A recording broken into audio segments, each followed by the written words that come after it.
Have you ever wondered how the housing crisis in Canada might be affecting those often unseen in the statistics? Women in particular have been hit hard by this crisis.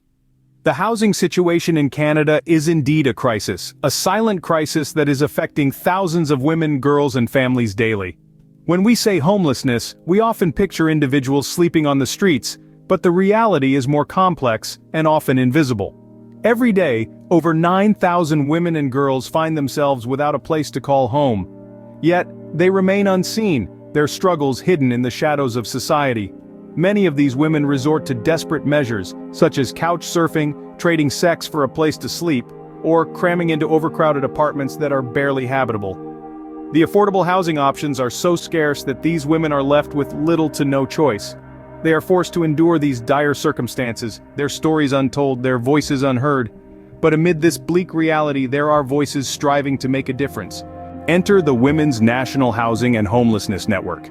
They've launched a feminist housing agenda, emphasizing the need for diverse perspectives in policy decisions. This feminist housing agenda brings a refreshing perspective to the table, one that veers away from traditional approaches toward a more collaborative, less market-driven standpoint.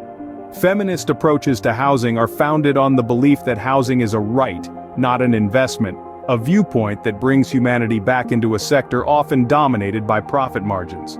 In this reshaping of the housing narrative, the Task Force for Housing and Climate has stepped forward with recommendations. They emphasize three critical elements: housing affordability, energy efficiency, and climate resiliency. These components, when combined, form a robust blueprint for a sustainable and equitable housing future. Feminist approaches to housing are not just about challenging the status quo, they're about creating a more inclusive, equitable, and sustainable housing landscape. They demand an understanding of housing as more than bricks and mortar. They see it as a space of safety, security, and dignity. These feminist approaches demand a shift from viewing housing as an investment to seeing it as a fundamental right. It's clear that the housing crisis in Canada, especially its impact on women, calls for immediate attention and action. This crisis isn't just about numbers or statistics, it's about real people, with real lives who are struggling every day.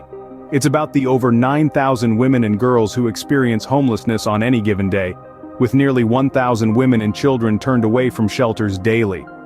The solution to this crisis requires diverse voices and perspectives. We need to listen to the experiences of those most affected by homelessness and incorporate their insights into policy decisions. This is not a one-size-fits-all situation.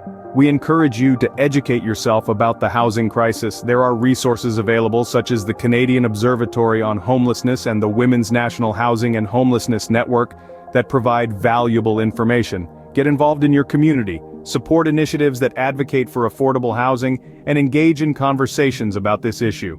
Remember, change begins with awareness. So educate yourself, start a conversation, and let's collectively work towards a Canada where everyone has a place to call home. Don't forget to check the link in the description for a free training that can help Canadians start their side hustle from the comfort of their home.